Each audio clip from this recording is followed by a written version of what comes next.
देखती हूँ। 300 है। ठीक है। अच्छा सुनो। हाँ कौसर ठीक तो है ना? ईद पर भी नहीं आई। अशफाक भाई ने तो कहा था कि ईद पर उसे भेज देंगे। यास्मीन, मैं अभी निकलता हूँ, वहाँ पहुँचकर फोन करूंगा।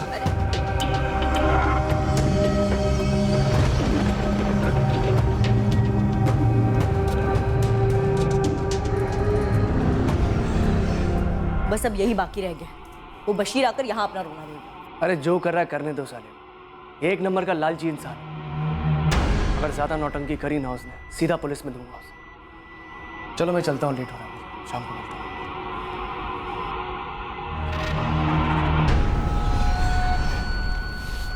अस्सलाम वालेकुम मंजू बहन।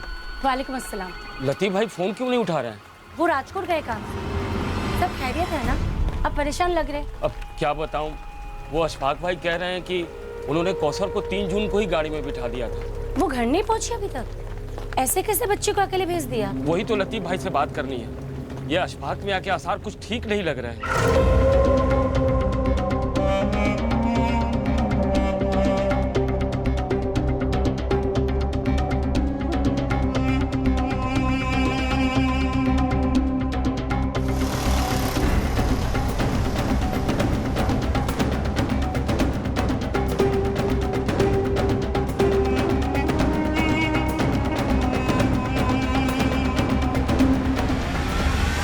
अशफाक भाई, इससे पहले बशीर यहाँ धमक जाए, हम पुलिस को पहले ही बता देते हैं। नहीं नहीं, इसकी कोई जरूरत नहीं है। मैं क्या डरता हूँ उससे? आने दो, उसे साथ लेकर थाने चलते हैं। उसके बाद आमने सामने बैठकर सारा मैटर ही क्लियर कर देंगे। झूठ बोल रही है साहब। हमारी कभी कोई ऐसी बात नहीं हुई कि कौसर को अकेले भेज दो। इन्होंने खुद से कहा था कि कौसर को लेकर हमारे घर रियाजपुर छोड़ देंगे। एक मिनट, चिल्ला क्यों रहे? तो क्या करूं साहब, सिर्फ 12 साल की बच्ची है मेरी। पहले मुझे एक बात समझाओ बशीर, कौसर को वहाँ रियाजपुर, गुजरात से यहाँ जोधपुर इनके यहाँ काम करने तुमने भेजा था? हाँ साहब, 8 महीने पहले भेजा था। क्या करूं साहब, गरीबी है, मजबूरी। महीने के आखिरी में बच्चों को पानी पिलाकर सुला रहा था, तो मैंने सोचा कि कम से कम कौसर को तो भरपेट खाना मिलेगा, साथ में पैसे भी। इनके साथ कांटेक्ट कैसे हुआ? हमारे मोहल्ले में कॉन्ट्रैक्टर है लतीफ भाई। मैं और मेरी बीवी यास्मीन दिहाड़ी मजदूर हैं साहब, खेतों में काम करते हैं। मेरी बेटी कौसर और छोटा बेटा फरीद रियाजपुर के सरकारी स्कूल में पढ़ रहे थे। लतीफ भाई खुद सामने से आए थे, ये कहकर कि कौसर के लिए काम है। अरे बशीर। जी लतीफ भाई। ऐसा है, जोधपुर की ना एक पार्टी है, 3 साल का उनका बच्चा है। उस बच्चे की देखभाल के लिए उन्हें कोई चाहिए, तुम्हारी कौसर जैसी। क्या बोलते हो? लेकिन लतीफ भाई, कौसर तो खुद अभी बच्ची है। बशीर, शरीफ लोग हैं, यूं ही मुलाकात हुई तो जिक्र निकला। बहुत ज़्यादा काम नहीं है, आराम रहेगा। महीने के 15,000 तक देने को तैयार हैं। 15,000? हाँ 15,000, 2 ईद की छुट्टियाँ और बोनस अलग से। लेकिन लतीफ भाई, कौसर की अम्मी यास्मीन कभी नहीं मानेगी। बशीर, जिंदगी में ऐसे मौके सभी को नहीं मिलते हैं। और फिर देख, यह है क्या? कुछ भी नहीं है। कम से कम तो उस आमदनी से अपने बच्चे फरीद को और अच्छे ढंग से पढ़ा पाएगा, है ना? तुम दोनों अच्छे से खा पी पाओगे, सुकून की जिंदगी गुजारोगे। देख ले, 15,000 रुपये कम नहीं होते हैं, बाकी तुम्हारी मर्जी है।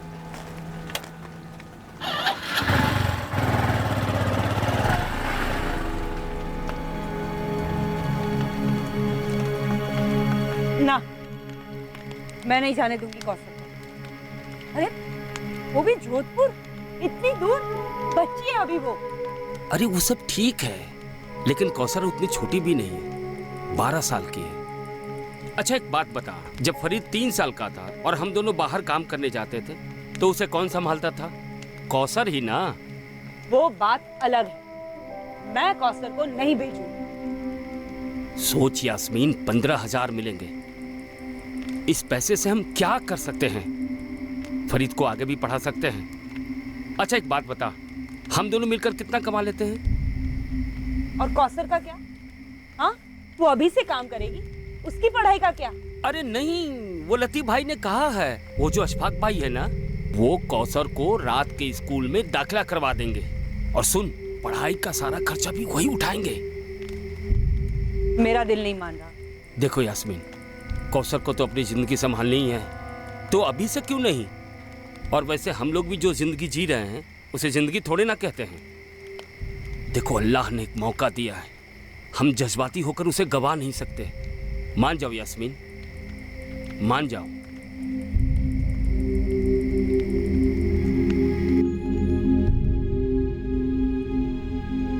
अब मैं नहीं जाऊंगी। आप आ जाएगी तो मैं भी जाऊंगा। तू चुप कर फरीद। एक उनका 3 साल का बेटा है राशिद, वो भी फरीद जैसा ही है। पर फरीद तो नहीं है ना अब्बू। वहाँ अच्छे से रहेगी, इससे सबका अच्छा होगा। मुझे दूर भेजकर आपको अच्छा लगेगा? अच्छा इस बात का लगेगा कि जो हम दोनों तुझे कभी नहीं दे सकेंगे वो तुझे वहां मिलेगा। और तुम्हें भी अच्छा लगना चाहिए कि तुम्हारी वजह से तुम्हारे अम्मी अब्बू और छोटे भाई फरीद की जिंदगी बेहतर होगी। देख, अब तू बच्ची नहीं रही, घर की तरफ तेरी जिम्मेदारी है। अगर तू सचमुच हमसे प्यार करती है ना तो कभी ना नहीं बोलेगी। ना कहना आपा, कहोगी ना? वो लोग सिर्फ तुमसे काम करवाएंगे, तुम्हें बिल्कुल अच्छा नहीं लगेगा, रोना आएगा, तुम्हें हमेशा हमारी याद आएगी और हमें तुम्हारी। मत जाना, मैं कह दे रहा हूँ। चलो, बच्ची तो ना समझ है, लेकिन तुम्हें बेअक्ल होने की जरूरत नहीं है। वो तो लतीफ भाई हम लोगों के हमदर्द हैं, इसलिए 1 दिन का समय और दिया है मुझे। अब हम और देर नहीं कर सकते हैं, समझी? अरे मेरी बात सुन रही हो कि नहीं? सुन रही हूँ, पर मेरा दिल नहीं मान रहा। दिल होता है ये पत्थर रखने के लिए। तुम मना कर रही हो इसलिए बच्ची भी ना नुकुर कर रही है। समझाओ उसे कि महीने के 15,000 क्या होते हैं।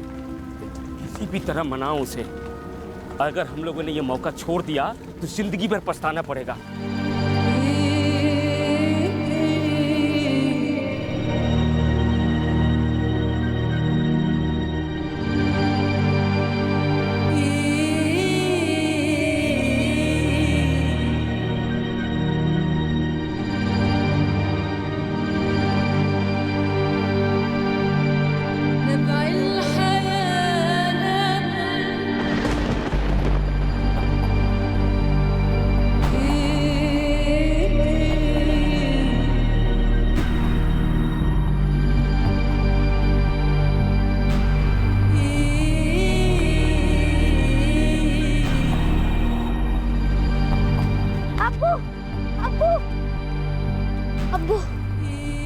पापा को मत लेके जाओ। देखो परी, जाते वक्त तमाशा ना करो।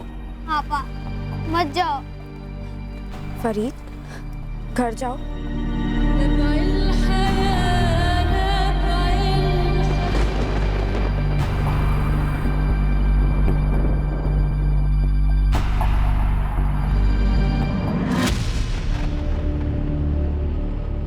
एक बात बताऊं को सर, अभी ऐसा मुंह लटकाए हुए है ना तू, देखती जा। जब तू ईद की छुट्टी पर घर वापस आएगी तो 2 ही दिन में अपने अब्बू से बोलेगी मुझे जोधपुर वापस जाना है। अरे वही तो कब से समझा रहा हूँ लतीफ भाई।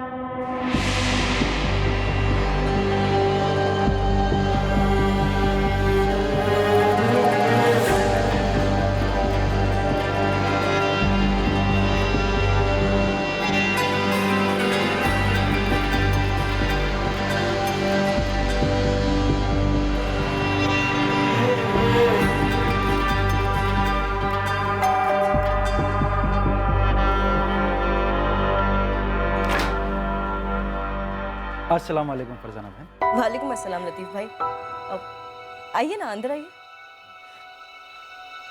ये लो बशीर भाई, एडवांस है, 2 महीने की तनख्वाह। क्या कहा था मैंने बशीर, शरीफ और दिलदार लोग हैं। राशिद, ये ना कौसर आपा है, इन्हें हेलो बोलो।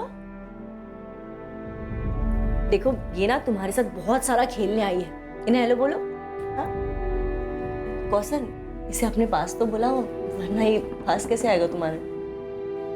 राशिद, क्या? वो कौसर 5वीं में है। हाँ, बताया था लतीफ भाई ने। वो लतीफ भाई ने कहा था कि आप बच्ची को यहाँ स्कूल में डाल देंगे। हाँ बिल्कुल डालेंगे स्कूल में। आपकी बच्ची को किसी भी तरह की कोई दिक्कत नहीं होगी। बशीर, अशफाक भाई कौसर को बिल्कुल अपनी बच्ची की तरह रखेंगे। राशिद की देखभाल तो महज एक बहाना है, समझ लो। एहसानमंद हूँ आपका अशफाक भाई।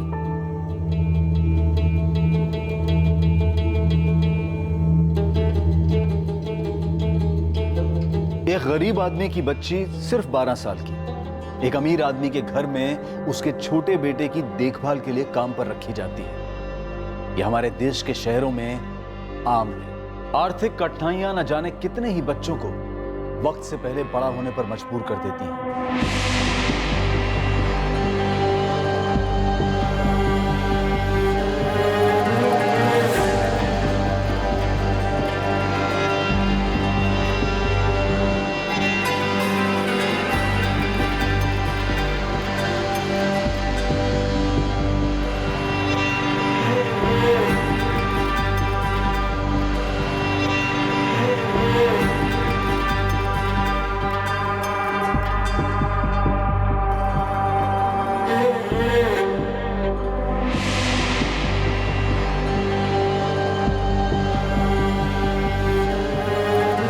अशफाक और फरजाना करीमी के घर काम शुरू करने के बाद कौसर एक बार भी अपने घर नहीं गई थी और अब 9 जून 2019 से कौसर गायब है।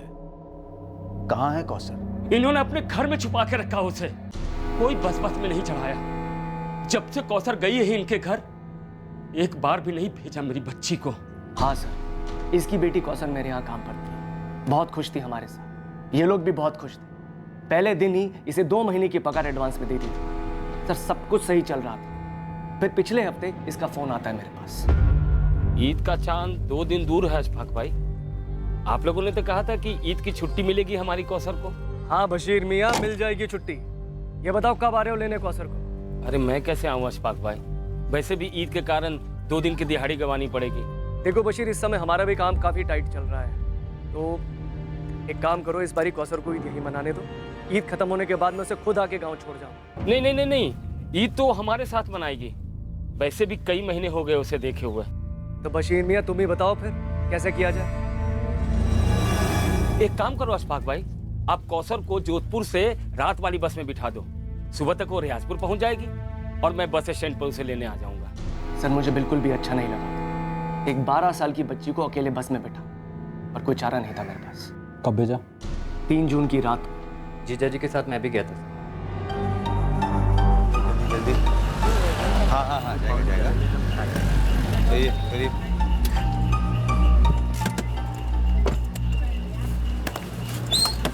सामने बैठ जाइए आप। हाँ भाई। कौसर के हाथों मैंने बतौर ईदी खाने की चीजें और काफी सारे तोहफे भी भेजे थे, उसके और उसके भाई फरीद के लिए। जब तक बस चल नहीं पड़ी, मैं और कासिम वहां से हिले तक नहीं। ये देखिए सर, टिकट की कॉपी भी लाया हूँ।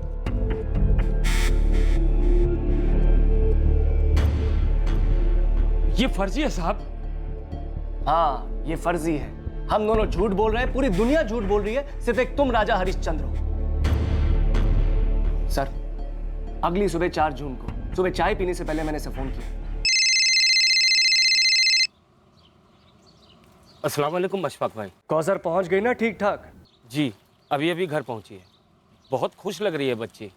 आपने इतने सारे तोहफे भेजे, शुक्रिया अशफाक भाई। अरे शुक्रिया की कोई ज़रूरत नहीं बशीर, कौसर हमारी भी बच्ची है। एक काम करो, उसे 1 हफ्ता फरीद के साथ रहने दो, उसके बाद या तो तुम उसे यहाँ ले आना या मैं खुद आ जाऊँगा लेने के लिए। सर 1 हफ्ते के बाद कौसर को यहाँ जोधपुर वापस लौटना था, पर देखिए हुआ क्या। 4 जून को ये आदमी ने मुझे कहा था कि कौसर सही सलामत इसके घर पहुँच गई है, तोहफों के लिए भी शुक्रिया कहा था, और उसके बाद 8 तारीख को फोन करता है और एक नया ड्रामा शुरू करता है कि कौसर कहाँ है। सर कौसर को बस में बैठाने के बाद अशफाक जीजा जी पूरे रास्ते भर परेशान थे कि कौसर सही सलामत अपने घर पहुंच जाए। बस ये अमीर है तो ये सोचते हैं कि ये जो बोलेंगे आप सच मानेंगे। ये तुम्हारी गलतफहमी है बशीर, और अगर इन लोगों को भी लगता है ऐसा तो इन लोगों की भी। तो फिर मेरी बात का भरोसा कीजिए साहब, मेरी बेटी गायब हुई है। पिछले 1 महीने से हर दूसरे दिन फोन कर रहा था इनको। देखिए अशफाक भाई, ये बड़ी ज्यादती है। हम चाहते हैं कि कौसर घर आए, वो भी चाहती है कि हमारे पास आए, लेकिन आप लोग उसे छुट्टी ही नहीं दे रहे। अरे रमजान और ईद के समय इतने काम होते हैं यहाँ पर, कैसे दे दे उसे छुट्टी? अब ईद के बाद ही कुछ हो सकता है। और अशफाक इसके अब्बू को बता दो काम करने के लिए लाया इसे, जो ये ठीक से कर नहीं रही है। मेरी शक्ल क्या देख रही हो कौसर? उसे खाना खिलाओ। क्या हो गया है तुम्हें? राशिद चुपचाप खाना खाओ, खाना खिलाओ इसे।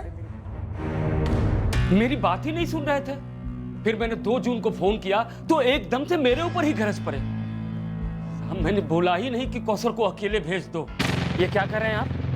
आप ही ने तो कहा था कि 1 जून को लेकर उसे खुद रियाजपुर आ रहे हैं। आज 2 जून हो गई, कहाँ है मेरी कौसर?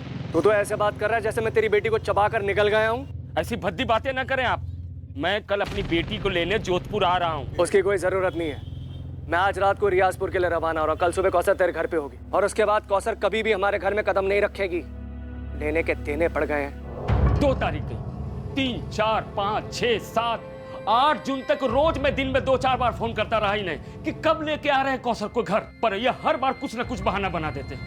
सर, एक 12 साल की लड़की को अपने पास रखकर मैं क्या करता? मैं और फरजाना कौसर को बेटी जैसा प्यार करते थे, मगर इस झूठे मक्कार की बातें सुन के अब मुझे उसके लिए डर लगने लगा है सर। देखो बशीर, ये टिकट असली है। होगा साहब, पर ये लोग नकली हैं। जब मैंने अपनी बच्ची को इनके हवाले किया था तो खुद आया था इनके दरवाजे तक छोड़ने।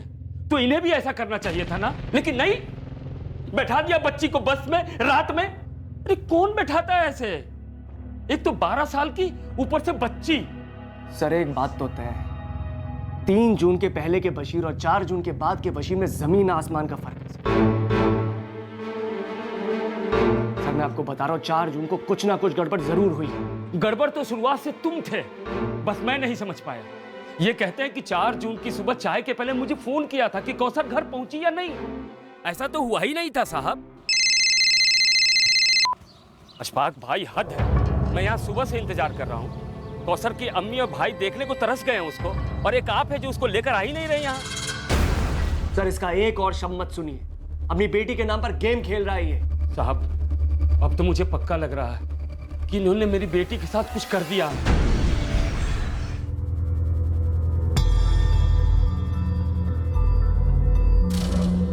फरजाना, फरजाना जी ये कौसर अपना सामान कहाँ रखती थी? जी यहाँ।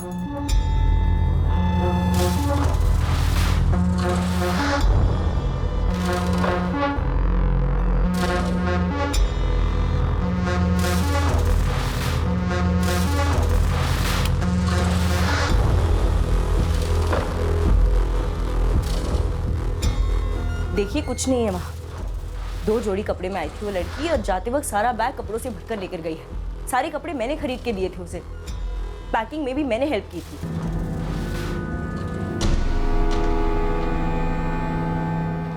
सर बाकी के कमरों में भी कुछ नहीं मिला। तो फिर मेरी बच्ची कहाँ है? अरे हमें क्या पता, तुमने कुछ किया होगा उसके साथ। सगा बाप हूँ, भूलिए मत। तो फिर इसने ये कैसे कह दिया? क्या 4 जून को कौसर ठीक ठाक रियाजपुर पहुंच गई थी? साहब मैंने कहा ही नहीं था। तुम दोनों में से कोई तो एक झूठ बोले, लेकिन फिक्र मत करो, सच तो हम बाहर निकाल ही लेंगे। लेकिन फिलहाल अभी सबसे पहले उस बच्ची को तलाशना जरूरी है जिसकी उम्र सिर्फ 12 साल है। मेरी बच्ची? हाँ तुम्हारी बच्ची, जिसे तुमने सोने का अंडा देने वाली मुर्गी बनाना चाहा। और आपके बच्चे की आया, जो खुद एक बच्ची थी। एक बात याद रखो आप दोनों, हम इस मामले की तह तक जाएंगे और सच का पता लगा के रहेंगे, लेकिन सबसे पहले कौसर को ढूंढना जरूरी है।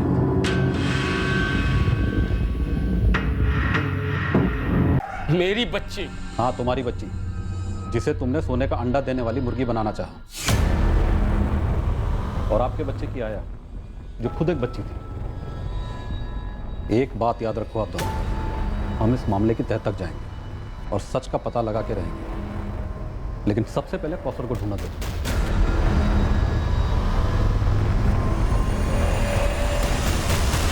सच्चा कौन था और झूठा कौन था, इसका खुलासा बहुत जल्द होने जा रहा था।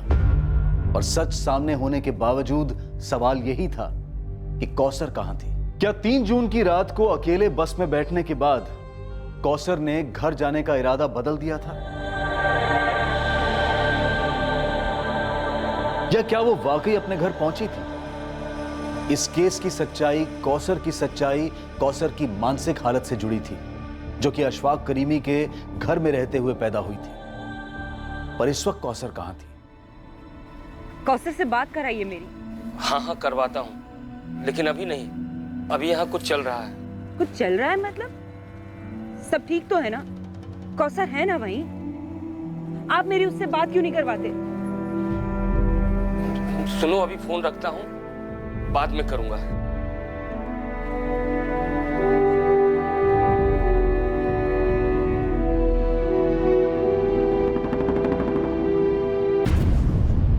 कितना दूर है इसका घर? बस आने वाला होगा। लीजिए, आ गया सूर्या। नमस्ते साहब। सूर्या, 3 जून को अहमदाबाद जाने वाली बस में तू कंडक्टर था? हाँ साहब, क्या हुआ? उस बस का जो ड्राइवर था वो कपिल है, अभी ड्यूटी पर है। तो जैसे ही आएगा मैं आपके पास भिजवा दूंगा उसे। अभी से ले जाता हूँ। चल सूर्या। कहाँ साहब? चलो।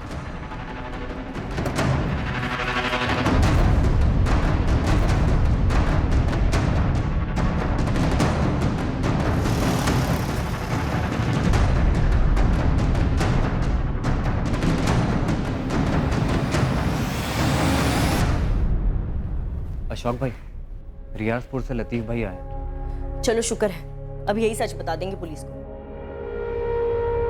क्या बवाल खड़ा करके गई है ये लड़की? मैं तो कहती देखो फरजाना, तुम भड़कोगी नहीं, अब शांत रहोगी। वैसे मैं काफी परेशान हूँ, इस समय नहीं।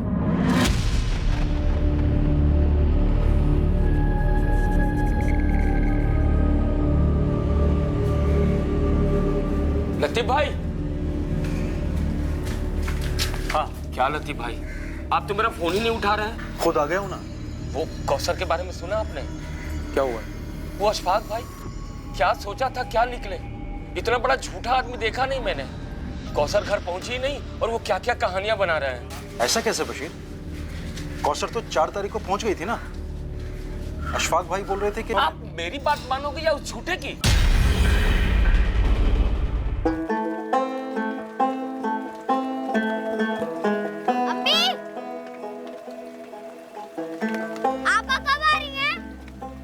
बेटा, तेरे अब्बू से ठीक से बात नहीं हो पाई। मैं पूछ रहा था, आपस से बात हुई? मैं भी तो वही कह रही हूँ कि नहीं हुई।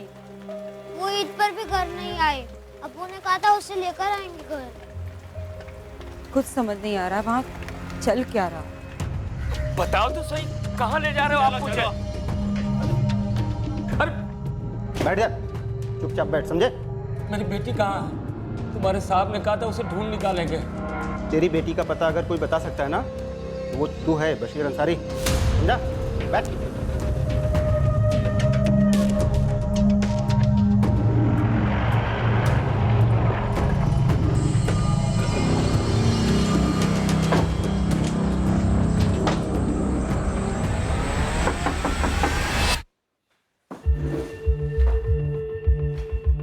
देख बशीर, बात को घुमा मत। अगर मेरा दिमाग घूम गया ना, 2 मिनट में सीधा कर दूंगा। शांति से बता दो, कहाँ है कौसर?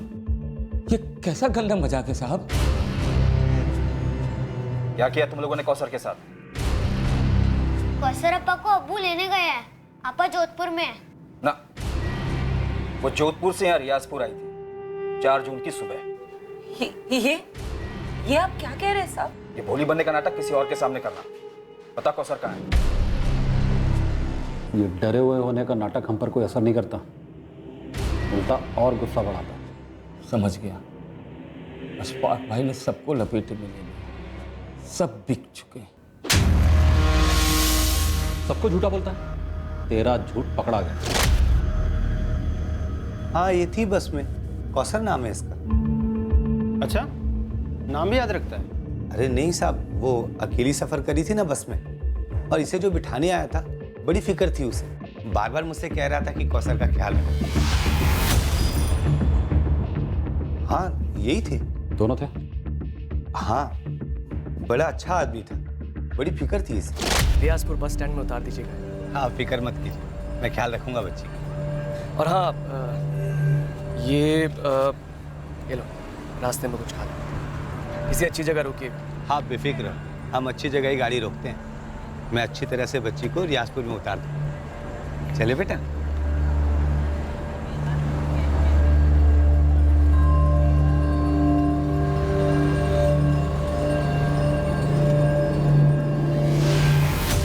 रास्ते में नाश्ता करवाया, नजर थी मेरी बच्ची पे, और फिर रियाजपुर बस स्टॉप में इसका बाप लेने आया था।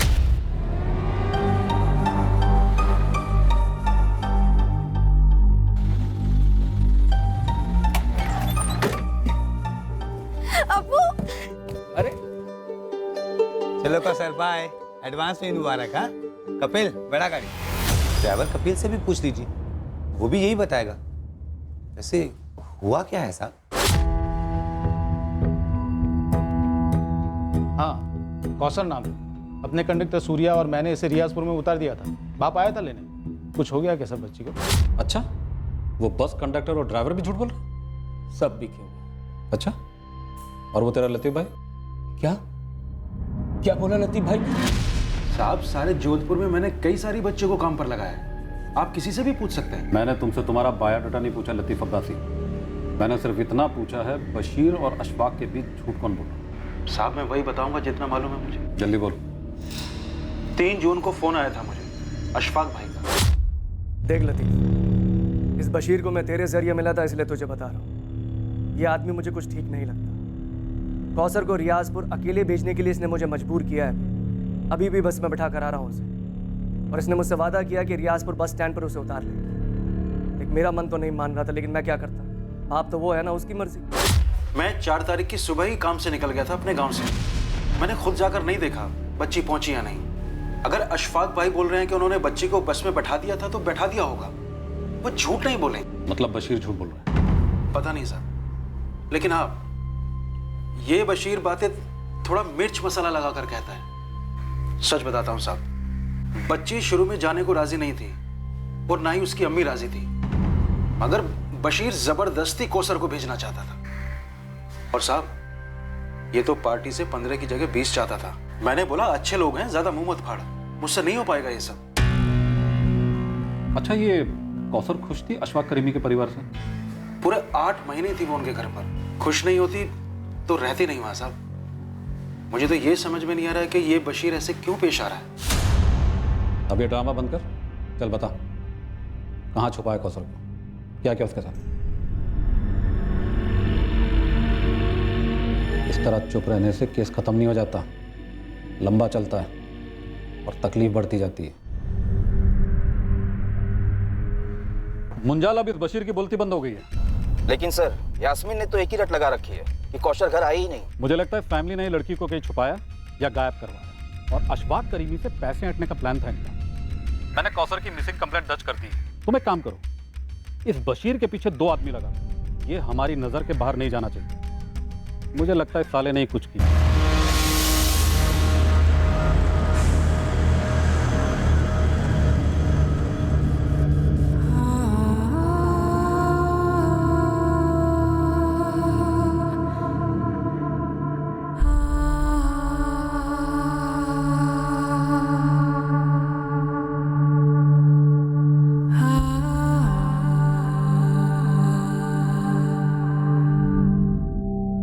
सर, मुझे लगता है इस बशीर ने कौसर को कहीं और काम पे लगा दिया होगा। लेकिन तुम तो अच्छे पैसे दे रहे थे। सर, अच्छे पैसे भी एक हद तक ही अच्छे लगते हैं, उसके बाद और ज्यादा पैसे चाहिए होते। लालच का समंदर बहुत गहरा होता है सर। तुम्हें क्या लगता है ये बशीर बच्ची को बेच सकता है एक साथ बड़ी रकम के लिए?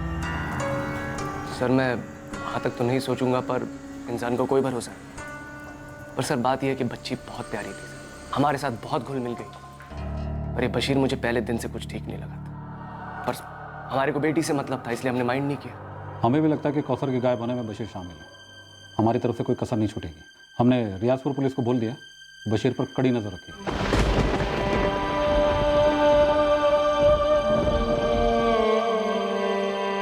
सब क्यों कह रहे कि 4 जून को कौसर यहाँ आई थी, और अगर आई थी तो तुम उसे कहाँ ले गए? बशीर मेरी कौसर कहाँ है? क्या किया तुमने उसके साथ? मैं कब से कह रहा था आपा को वहाँ मत भेजो, मत भेजो। आपा कहाँ है अबू? आप कुछ बोल क्यों नहीं रहे हैं? जवाब दो बशीर।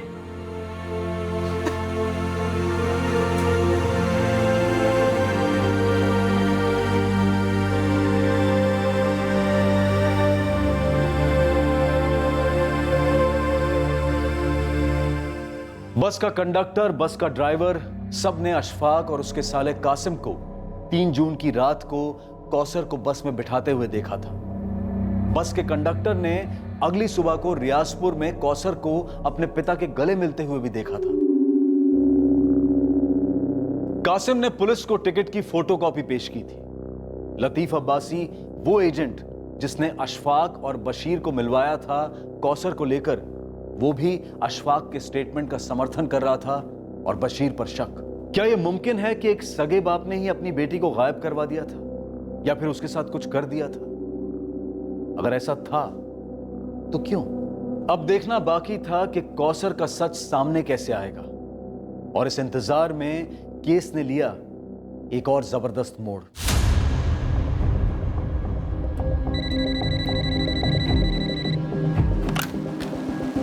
हेलो, हाँ मौलवी साहब बताइए। कल्पना जी, यहाँ रियाजपुर का एक मसला है जिसका ताल्लुक आपके जोधपुर से। बताइए क्या मसला है। एक बच्ची है यहाँ की जो वहाँ जोधपुर में घर का काम करती है। अच्छा, और? कल्पना जी, वो बच्ची गुमशुदा है। अब मौलवी साहब आप जरा मुझे डिटेल में बताएंगे प्लीज।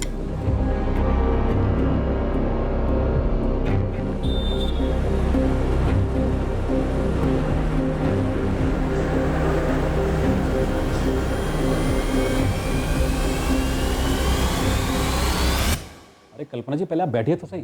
मुझे बैठना नहीं है त्रिवेदी जी, मुझे सिर्फ ये जानना है कि माइनर कौसर अंसारी के मिसिंग केस का स्टेटस क्या है। स्टेटस क्या होगा कल्पना जी? हमने कौसर की तस्वीर हर जगह भेजी थी, गुमशुदा हुई थी और रियाजपुर में। हमने वहाँ के थाने में भी इंफॉर्मेशन दे दी थी। और रियाजपुर पुलिस आपके कहने पर उस बशीर को हर दूसरे दिन पुलिस स्टेशन बुलाकर हैरेस कर रही है। तो आप ये बताइए कल्पना जी, हम क्या करें? कौसर के फादर बशीर का ये कहना है कि अशफाक और उसकी फैमिली झूठ बोल गई, जबकि सारे सबूत ये कहते हैं कि कौसर रियाजपुर पहुंची थी और गवाह हैं जिन्होंने बशीर को रियाजपुर बस स्टैंड में देखा था कौसर को रिसीव करते हुए। अब आप ये कह रही हैं कि बशीर की पत्नी यास्मीन ने आप लोगों के पास शिकायत की, तो सबसे पहले जाकर आप यास्मीन से कहिए कि वो अपने पति बशीर से पूछे कि कौसर कहाँ है, क्योंकि बशीर ही वो अकेला आदमी जो ये बता सकता है कि कौसर कहाँ का है, लेकिन वो कुछ बोल नहीं रहा। मैडम जी, मैं पूरे यकीन के साथ कह रही हूँ, मेरे शौहर झूठ नहीं बोल सकते, चाहे वो कितने भी सदमे में क्यों ना हो।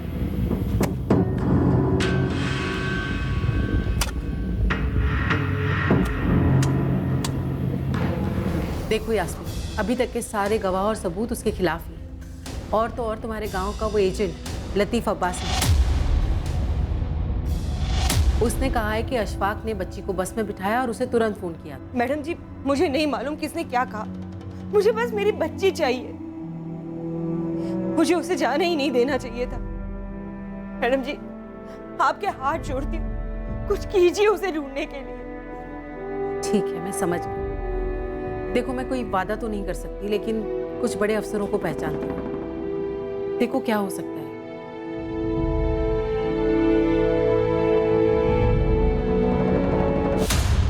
सर, लड़की सिर्फ 12 साल की है, उसकी माँ की हालत बहुत खराब है, काफी लो इनकम ग्रुप है। अगर इस लड़की का फादर इस केस में इन्वॉल्व भी है, फिर भी हमें लड़की को तो ढूंढना ही होगा ना। और इंस्पेक्टर त्रिवेदी, उन्होंने तो बस बशीर के पीछे एक आदमी लगा दिया और बैठे हैं हाथ पे हाथ धरे हुए, और पता चला कि वहाँ लड़की ट्रैफिक हो गई। ओके, मुझे हैंडल करने दो। सर प्लीज थोड़ा जल्दी, लड़की को गायब हुए ऑलरेडी काफी दिन हो चुके हैं। हाँ, मैं समझ सकता हूँ कल्पना जी, वैसे मैं भी नहीं चाहूँगा कि पुरानी टीम इस केस की तहकीकात करे। मैं एक नए ऑफिसर का अपॉइंट कर रहा हूँ इस केस की इन्वेस्टिगेशन के लिए।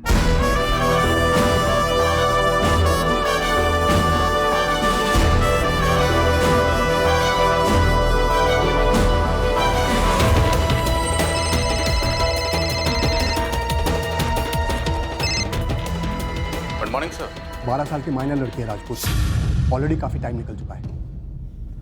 अभी लग जाता हूँ सर। इस केस को टॉप प्रायोरिटी दो। समझ गया सर। जय हिंद सर। कल्पना, ताज्जुब की बात यह है कि बच्ची अभी तक घर नहीं पहुंची, पर बच्ची कहाँ है किसी को कुछ पता ही नहीं। जी हाँ सर, इस बच्ची कौसर की माँ भी बहुत परेशान है। इस कौसर के पिता बशीर इस केस में मुख्य संदिग्ध है। ये तो आपको दोनों लोकल थानों से पता करना होगा कि अगर बशीर ने कौसर को गायब किया है तो उन लोगों ने बशीर के खिलाफ क्या कार्रवाई की है। भैरवी, अशफाक को यहाँ बुलाओ। Okay sir. सर, इस बच्ची को जल्दी ढूंढना होगा। ये सिर्फ 12 साल की है। मुझे तो ये समझ में नहीं आ रहा है कि अशफाक ने 12 साल की बच्ची को अकेले कैसे छोड़ दिया, और वो भी ओवरनाइट ट्रिप से।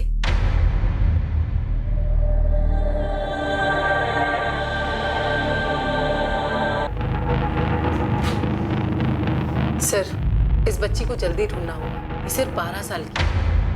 मुझे तो ये समझ में नहीं आ रहा है कि अशफाक ने 12 साल की बच्ची को अकेले कैसे छोड़ दिया, और वो भी ओवरनाइट ट्रिप से।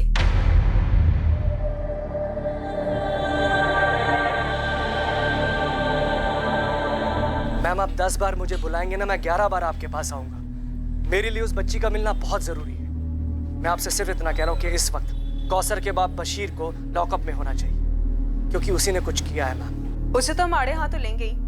आप यहाँ आ जाइए, हमें आपसे ही बात करनी है। जी।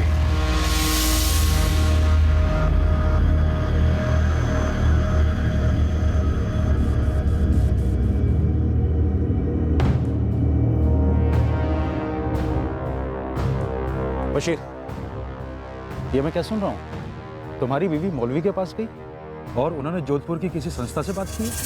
पुरानी पुलिस टीम को हटाकर अब ये केस क्राइम ब्रांच को सौंप दिया गया। ये मसला उठाकर बशीर तुमने खुद अपने पैरों के ऊपर कुल्हाड़ी मारी। भुगतो अब। मंजाल, इससे पहले कि बशीर कहीं फरार होने की कोशिश करे, अपने आदमी भेजकर उठवाओ उसे। एक अरसे से हमारे आदमी ऑलरेडी उसे ट्रैक कर रहे हैं। वो तो फरार होने से रहा सर। भैरवी, मैंने बशीर को बहुत तोड़ा अपनी कस्टडी में, लेकिन उसने अपना मुंह नहीं खोला। बंदा ढीठ निकला। मैंने उसे जाने दिया और रियाजपुर थाने को इन्फॉर्म कर दिया, क्योंकि वहां की पुलिस टीम इस बशीर पर कड़ी नजर रख सकती थी और यह भी पता लगा सकती थी कि कौसर को उसने कहां रखा। यह भी मुमकिन है कि शायद उसने कौसर को कहीं और काम पे लगा दिया या फिर बेच दिया। एक बात और जो हमें पता चली वो ये कि कौसर की मां यास्मीन नहीं चाहती थी कि कौसर अशफाक के घर काम पे जाए। मैं कौसर को नहीं भेजूंगी। और बच्ची खुद भी वहां जाना नहीं चाहती थी। फिर भी सर, राजपूत सर और मुझे, हम दोनों को यही लग रहा है कि आपको थोड़ी और कोशिश करनी चाहिए थी ये पता लगाने की कहीं बशीर ने खुद अपनी बेटी कौसर को कहीं बेच तो नहीं दिया होगा और इधर अशफाक से भी पैसे हटने की कोशिश कर रहा हूँ। हाँ, ये मुमकिन है। मुझे तो ये भी लगता है कि बशीर की बीवी यास्मीन हम लोग से कुछ छुपा रही है। एनीवे, मुझे उम्मीद है कि आप लोग जल्द से जल्द कौसर को ढूंढ निकालेंगे। लतीफ भाई, अगर आपको लगता है इन सब में मैं शामिल हूं तो आपको इतनी फिक्र क्यों हो रही है? मुझे फख्र और खुशी है कि मेरी बीबी ने यह मसला उठाया और आगे तक ले जा रही है। गरीब ही तो क्या हुआ, बच्चा तो बच्चा होता है, सबसे कीमती।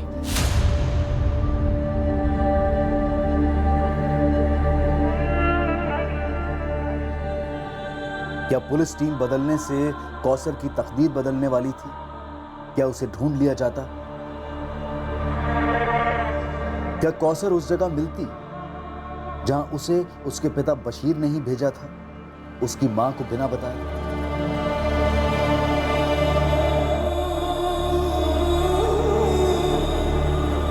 यह कोई पहली बार नहीं था कि गरीब बाप ने अपनी बच्ची को जोखिम में डाल दिया था। अपने घर से दूर उसे किसी और के घर में काम पर लगाकर मालिकों से पैसा ऐंठने की कोशिश की थी। और साथ ही यह भी कोई पहली बार नहीं हो रहा था कि अमीर परिवार के लोगों ने अपने घर पर काम के लिए रखे गए एक बाल मजदूर के बारे में पुलिस को झूठ बोला हो, उन्हें गुमराह करने की कोशिश की हो। पहली इन्वेस्टिगेशन टीम के पास इस बात के ठोस सबूत थे कि कौसर रियाजपुर पहुंची थी। अब सवाल यह उठ रहा था कि क्या उस टिकट की फोटोकॉपी और बस कर्मचारियों के बयान में खोट हो सकती है? हो सकता है कि कंडक्टर और ड्राइवर ने ठीक से ध्यान न रखा हो और बच्ची रियाजपुर की जगह किसी और ही स्टॉप पर उतर गई हो, कहीं और ही पहुंच गई हो, या फिर उसे कहीं और पहुंचा दिया गया हो।